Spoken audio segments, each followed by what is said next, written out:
Have you ever wondered how to make sense out of your messy life, or how to live in peace in the middle of a stressful world? My name is Jamie Norton, and I want to welcome you to the Making Peace and Beyond podcast, where we talk about life struggles and how to live in the peace, joy, and freedom that Christ died to give us. Today, I'm just really happy to have Dr. Tisha Carter here. Tisha is the head of our residency program at our church, and she also is an adjunct professor at Crown University. So Tisha, welcome. Tell us a little bit about you, and then we will talk about our topic. Oh my gosh, I totally hate talking about myself. This is a good thing. That's one of the reasons I like you. Well, as Jamie said, I'm the director of the residency program at Grace Church, and I also am an adjunct professor at Crown College. I'm a mom of one son who is here in the studio silently behind us. I don't know. I don't know what else to say about myself. You're one of my dear friends. Yes. And I always enjoy our conversations we have over coffee at my house, and so I thought we could do this here. Yes. And put it out for others to hear as well, and then they can have their own comments about it.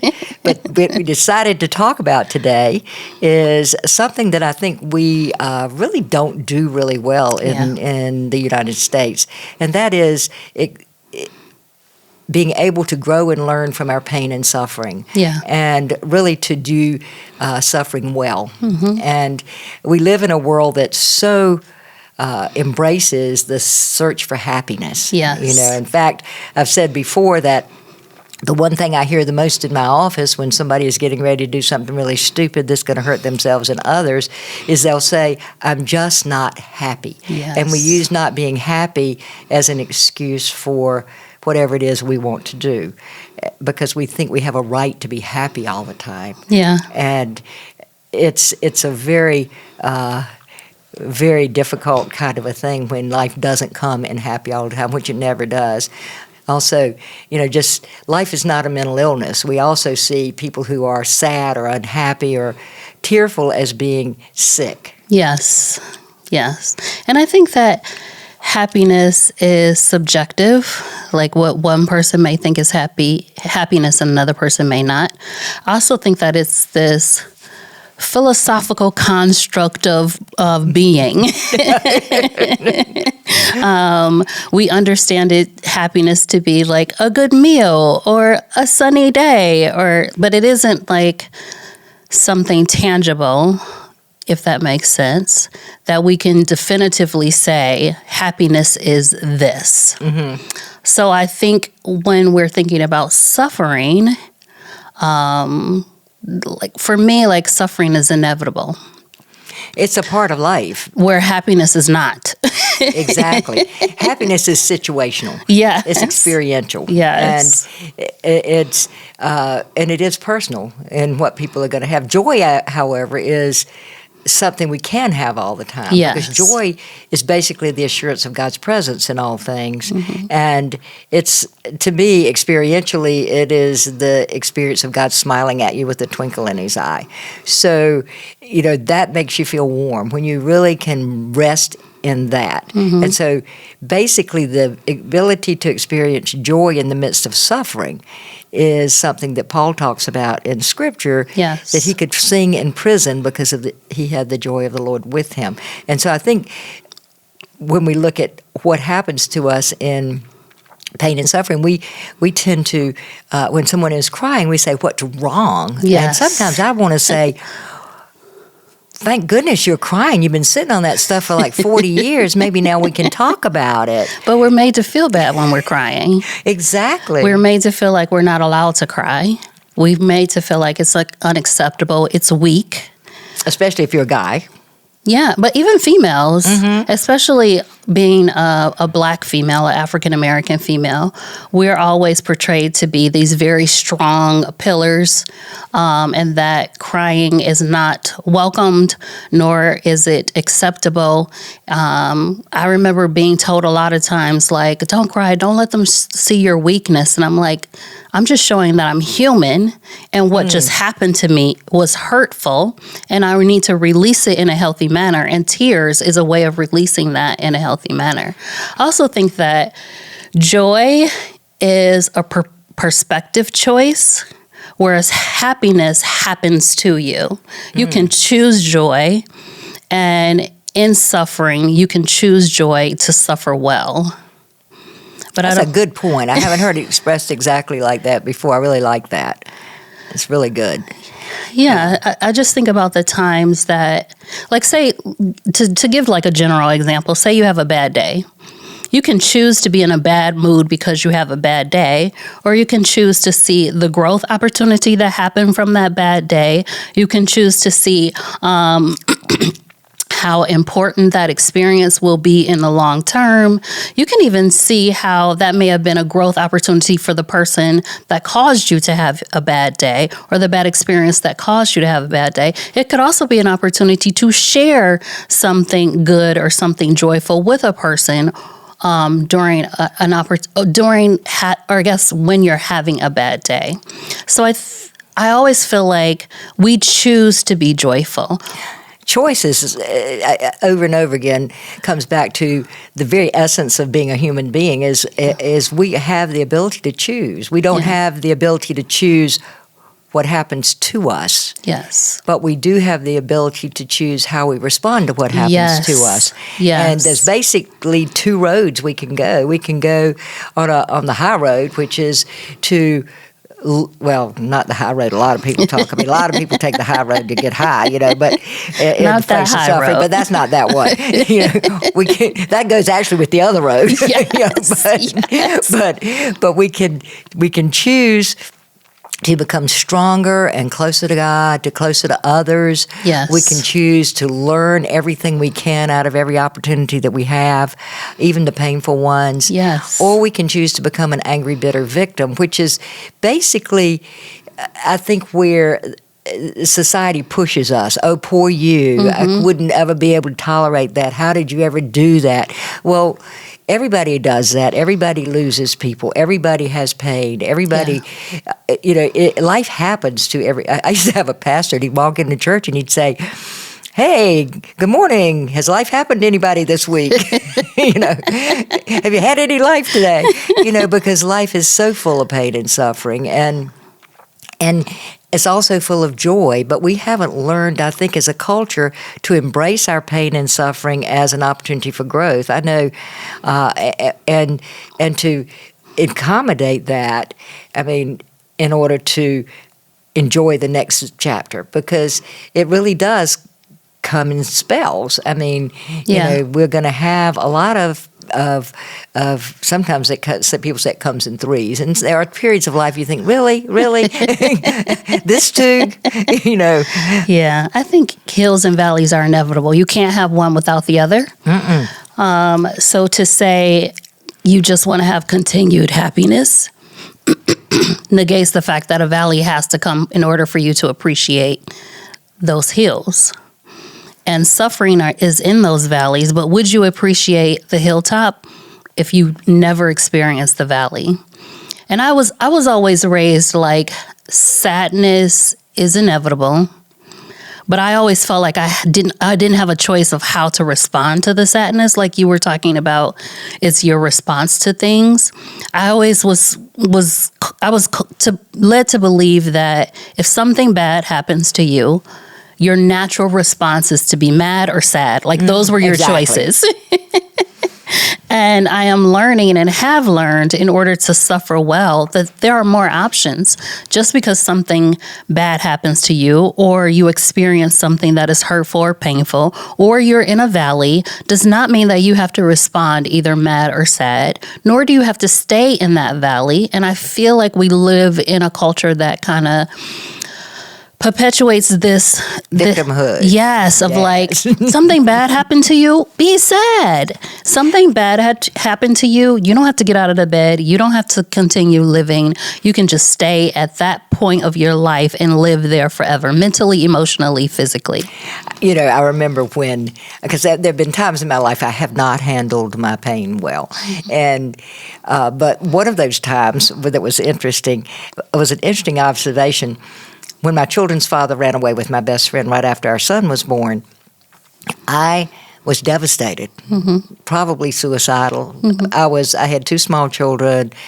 it was a double whammy, and I just didn't know what to do. And this went on, and I became angry, and I became bitter, and I became self-destructive, and I think I retaliated on every man around me for a long time. But when I started feeling really better, it started to be okay. The interesting thing to me was that people seemed to act like I didn't care. Like it really wasn't that bad if you could be okay afterwards. Yeah. And I have people today, because I've had a lot of different pain and suffering eras of my life.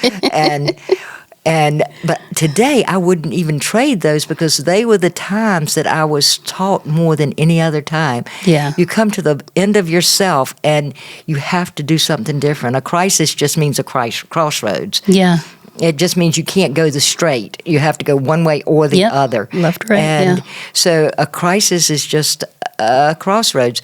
And so today, I look at all of that, and I think they were such amazing learning opportunities, along the way. And I love my life today. Yeah. And it's interesting, on some of our social media, some of the replies will be, you obviously have never had any pain in your life.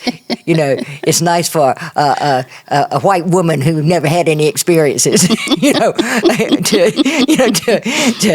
know what it's like, and there are very few human experiences I haven't had, actually. That is a very true statement. and yet, I choose not to live in that victim mentality. Absolutely. And God has used every single thing that ever happened, for my good and His purpose. And that is something I've come to truly trust, is that I don't know what's going on here, but I do know that whatever it is may be useful to the next person. Yes. Indeed. I have a similar story with divorce. I mean, you and I have similar stories, which is kind of how we became friends in the first place. That's how we got to this sofa. Yeah. But in going through my divorce in the past year, not being able to say, no, I'm okay, and not being able to say, I'm fine, and people responding like, are you sure you're okay? You can be honest with me. And I'm like, I am being honest, because I have such a close relationship with Christ, and I trust wholeheartedly, emphatically in His plan for my life. I know that was part of my journey. That isn't to say that I didn't have painful days where I was kind of like, well, Lord, why now? Why this? Why is this happening? Those type of things. But I do understand that everything that happens in my life is according to His plan, and I trust His plan. I also know that it's for my growth. And like you said, it's for my good and His glory. But I do think that there is this culture of, like I was saying before, like, certain situations, you have to be sad about them.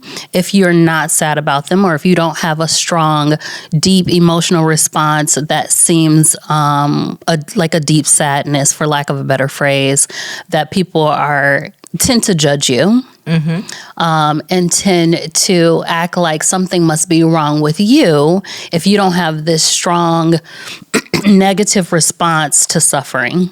And I think in suffering well means that you receive the hardship, you receive the trauma, you receive the pain as, this is an opportunity for me to better myself. This is an opportunity for me to go to the next level in my life. And it doesn't necessarily have to be this very painful experience that you can't move on from. It is an opportunity to grow, to reevaluate, to reflect, which I think are all essential, and even find joy in it. I mean, there has been moments through this past, it's been 2 years since the separation and a year since the actual divorce, that I've had sheer moments of joy.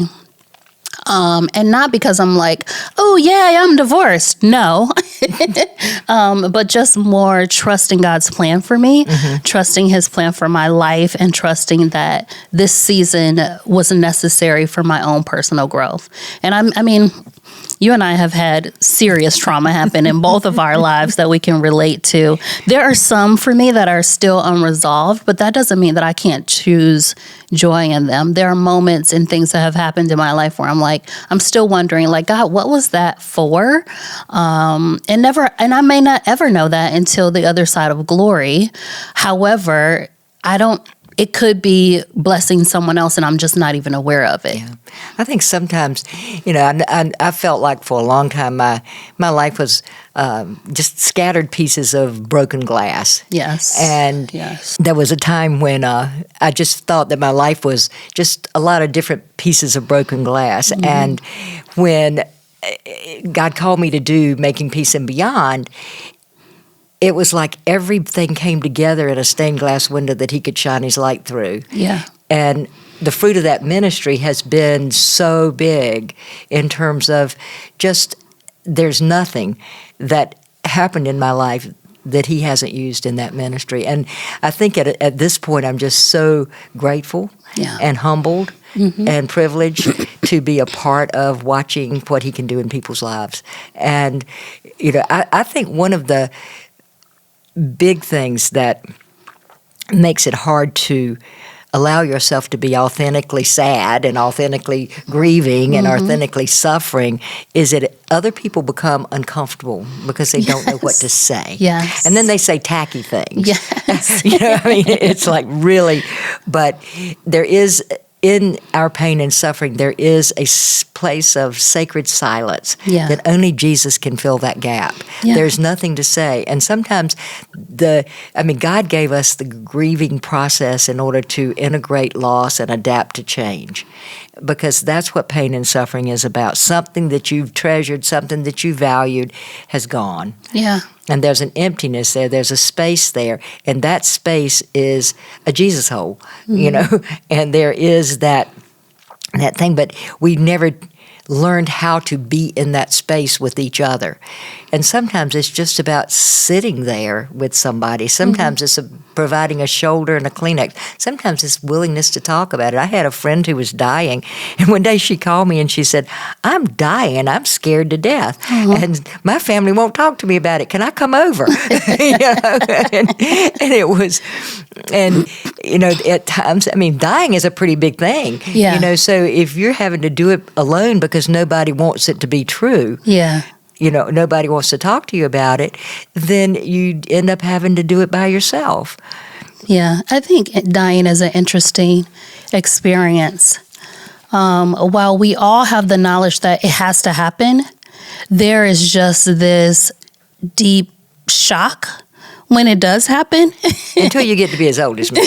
And then it's not shocking anymore. It's like, I am now the matriarch of my family almost. Everybody on either side of my family is now gone, and half of my friends are dead and or dying. And so there is a point in life when you really get it. Yeah. That it's temporary.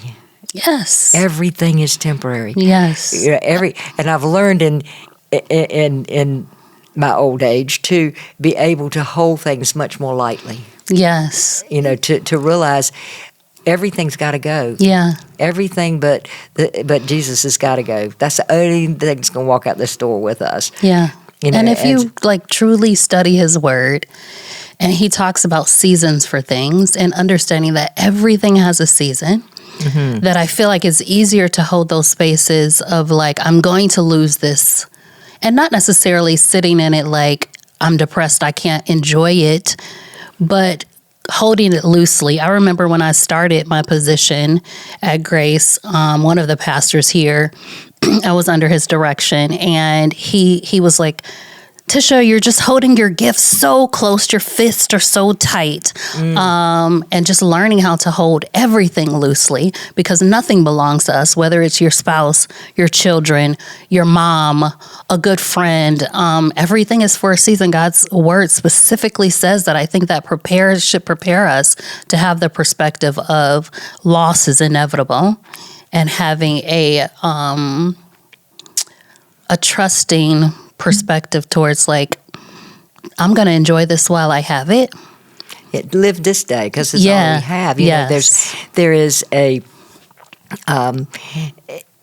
thing that I often will tell couples getting ready to get married, the best thing you can remember is that one of you is going to bury the other. You are not each other's savior. But I think unless we know where our identity comes from, unless we know where our security comes from, Yes. who gives us value, Yes. who defines who we are, unless we know those things, then we're going to grasp at something on earth, whether it's I want to get my identity through my children. I frankly hate the bumper sticker that says my child is an honor student, but I just want to say my child is a kid. It's like, they're not little trophies that are going to give you identification. Yes. Or, people who totally, just don't get it, that even when you die, one of the things that goes away is your understanding, your knowledge. Yes. So if you have a God of your own understanding, he's going to die. Yes. It's like, I tell the residents sometimes, I'm like, if in your prayer time, God always agrees with you, then that's probably not God. So you cannot have a God of your own understanding. You are not going to be in a great place if that's the case. There's so many things that we just, if we don't have an eternal perspective, and I think when we talk about suffering well and suffering with grace and suffering, going through those painful moments with confidence, it requires something bigger than our moment, bigger than our experience, bigger than what we know, and that's where we have to really look at, okay, what do I believe? Yeah. What gives me strength? What's my source? Mm-hmm. What is my source? And if my friends, my children, my family, like we were talking about, my job, my knowledge, whatever it is that is my source is not God, then it's fragile. Yeah. And if that's the It's thing perishable. you lose, very perishable. It's a good word. That's a good word. Yeah, I agree. I totally agree that if you don't have your identity in Christ, it's challenging to suffer well. Mm-hmm. And I think practically people kind of need to know what that looks like, because theoretically it sounds great to be like, oh, I'm just going to be happy when this happens to me. No, this is not what it is. This is, I'm going to cry and I'm going to grovel. Yeah. I'm going to get angry. I'm going to do all of these human things, but I'm going to do those not with it being life-threatening. Yeah. Not that this is all there is. It's like this hurts. Yeah. It's almost like going through surgery. When we go through life surgery, a part of us is get amputated. Yeah. And it's going to hurt like a son of a gun at first. But we have the knowledge that it's going to be okay. Yeah. It's not the end of the story. That it's not the end of the game. Every play isn't significant. Mm-hmm. Every chapter is at the end.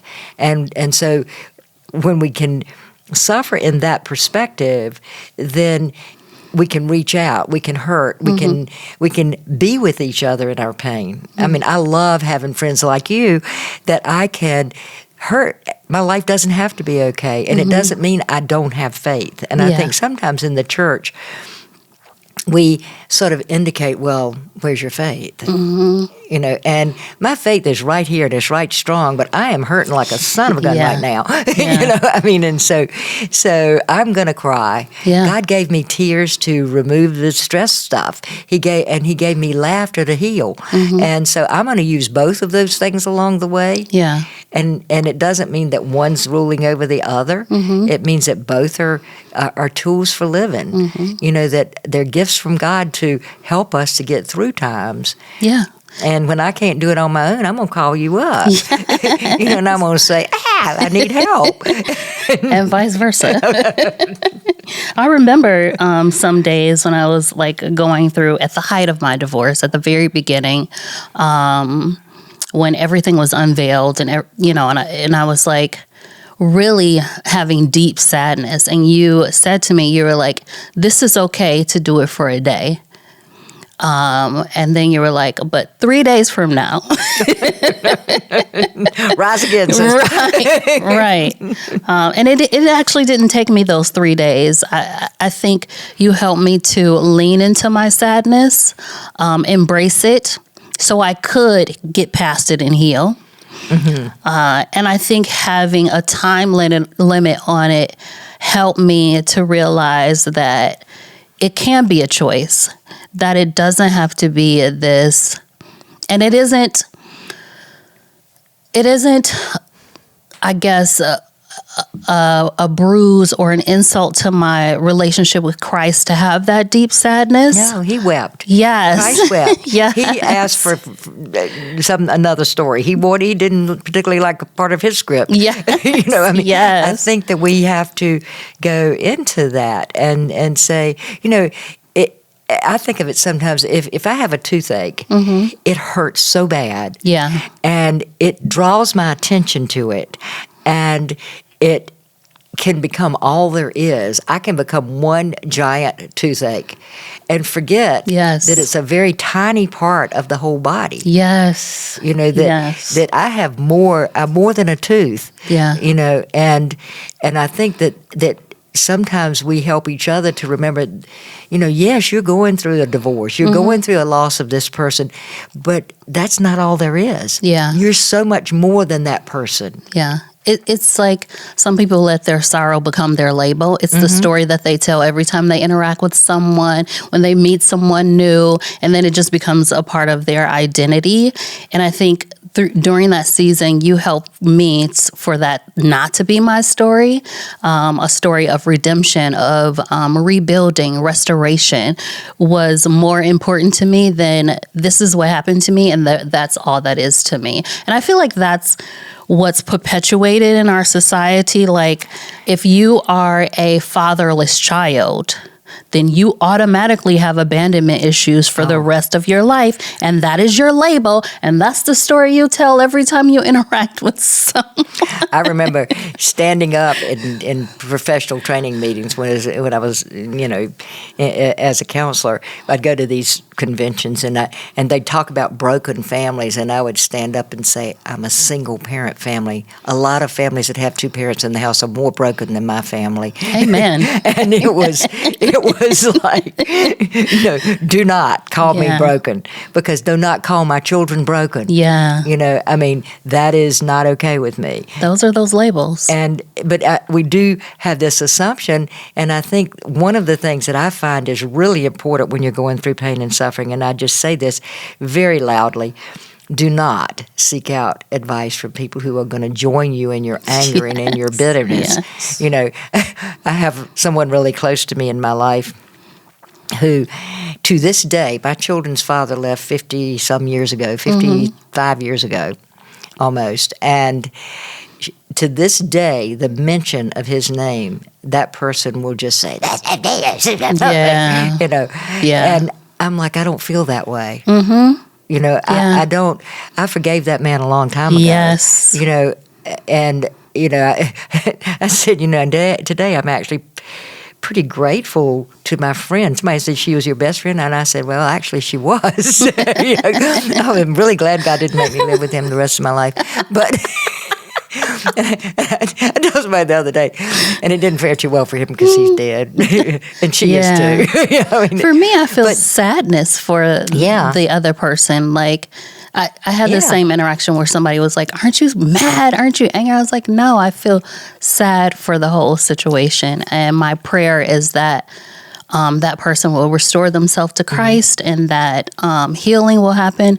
But you don't feel that anger when you make a choice to suffer well. And sometimes it's hard. Sometimes the first prayer is, God, chop them into little pieces. And then the next prayer is, Lord, help me want to pray for that person. Yes. Lord, help me want to pray for that person. Yes. Lord, I'm praying for that person, but don't make them happy. And then it's, Lord, give them your peace like you've given it to me. Yeah. But it takes a minute to get to there. We don't just jump in and say, oh, gee, I'm so glad you did this to me. Yeah. There is a point at which we have to heal from that. Yeah. And I think it's neither. We live in such a kick it to the curb culture. Oh my gosh, yes. I just tell people, restoration, we have a God of mercy and grace and forgiveness and healing and restoration. And there's so many times that things are not necessary. Mm-hmm.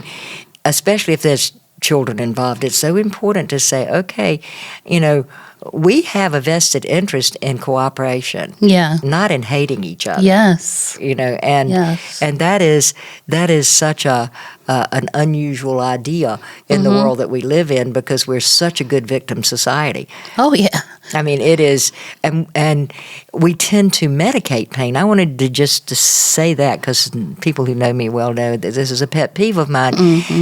If I take away your feelings, if I don't allow the grief process to happen, then you're not going to heal. You're going to move on, but that part of you is going to still be stuck, and it's going to come out in other areas of your life. So just because you leave a person doesn't mean that you've healed from that. Yeah. And so there's a real need to avoid medication as long as you can get out of bed, and not to try to mask the pain with drugs or alcohol or prescription drugs, or and like I say, life is not a mental illness. Life is gonna hurt. It's gonna have pain and suffering in it, but it is not a mental illness. And God gave us our emotions.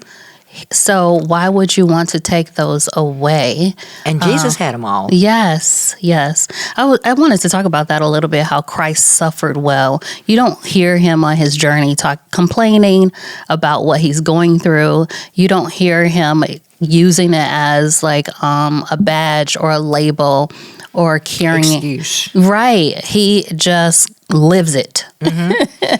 Yeah. He's got people chasing him. He's got people ridiculing him. He's got mobs of people following him around, questioning everything he says. Like, can't get away, can't have no rest. Right. We can't even imagine that, and we're complaining like, oh, it's raining today, and you know what I mean? We complain about the most simple things where we aren't suffering well. And I mean, to make a comparison of like Christ's suffering, are we even suffering at all? Like, I don't want to negate people's pain and their hurt, but like when you talk about suffering, one of the sort of things that I do with myself is when I get into my own whine, and whine is like anger coming through a small hole. I mean, a whine is, but when I get into my own whine, I have this thing that I do of imaging myself at the bottom of the cross with Christ still on it, and hearing him say, "Father, forgive them, for they know not what they do." Yes, and then my whine seems really ridiculous, because it's usually not half as bad as his whine could have been. In fact, it's always not as bad as his whine could have been. Yes, but to be able to say. To say, I'm one of the people that he forgave. Yes. I'm one of the thems. Yeah. Who am I to not forgive? Who am I to hold on to my little whine when you went through all of this? Yeah. And for me, it helps me to get over myself. Because when I first came into recovery, because I've been into recovery, 45 years, but I remember people saying, you can't afford self-pity. I like that. I mean, right it's now, costly. Self-pity will take you down. Yeah. And it will to all of us, I mean, the human condition could be pitiable. Yeah. I mean, for everybody. Yes. I mean, there's nobody that's going to get out of here without... unscathed. Yeah, that's exactly right. It hurts. Yes. But it's also the greatest joy. And when we learn to accommodate both... then we can life is worth it. Yeah. And I think the hardest thing in all of life is to keep your heart soft. Yes. Because it's so easy to let your heart get hard. And to become what you hate, which is the other thing that happens. You become what you hate. Yeah. So if you yell at me, my first inclination, because of my silly little mirror neurons, is to yell back at you.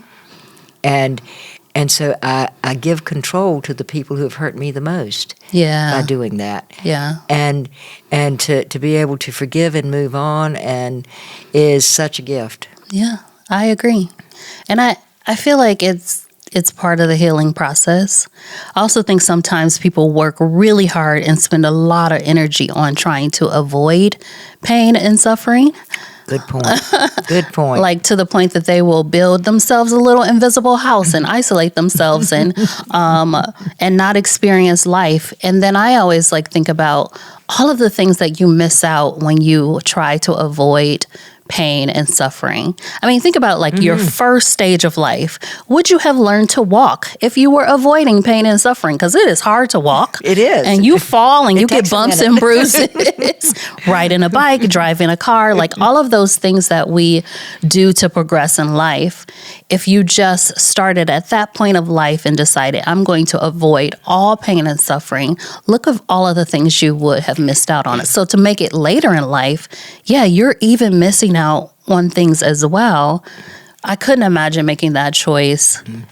I remember when I separated from my children's father, I said to somebody one day in the midst of my pain, I'm never going to let anybody hurt me like that again. And they just said, you'll never love again then. Yeah. If you never open yourself up for hurt, you will never open yourself up for love. Yeah. Because love and suffering go hand in hand. The passion of Christ is the suffering of Christ. Yes. You know, and so you're not going to ever have a loving relationship that does not also involve pain and disappointment. And, you know, but that does not mean it's not worth it. Yeah.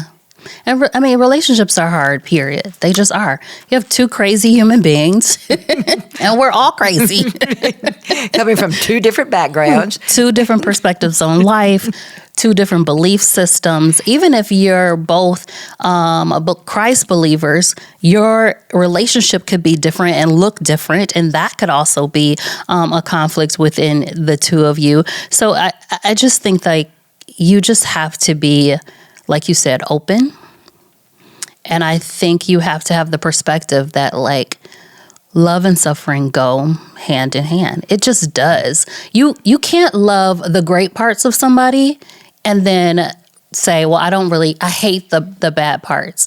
It's funny. There's this idea that we suffer more than anybody else. My pain is worse than your pain ever was, you know, and we call it terminal uniqueness. I love that. I'm terminally unique. You know, it's going to be, you understand. You never understand how bad I hurt. Yeah. And that is such a myth. Well, I feel like a little bit of that is true because how someone experienced pain, we all experience pain differently. So there are varyings to say like one person is suffering more than the other. I don't know about that, but I do feel like there can be a perspective of pain where it's like, well, your pain may be the same as mine, but I may be feeling it deeper. You may be feeling it deeper. But just because there are varying perspectives of pain, I feel like a little bit of that can be true, but not in the sense of like, you hurt me deeper than I've ever hurt you. Well, you don't know that. No.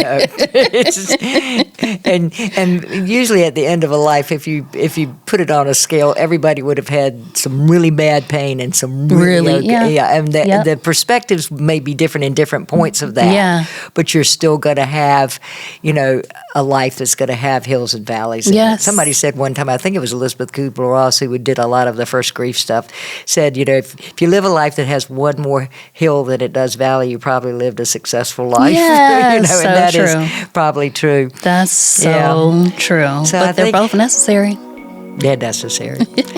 It's so good to have you here. Thank you. Thank you for having me. In so many different ways. I so enjoy your company in so many different ways. And so thank you. And thank y'all for listening.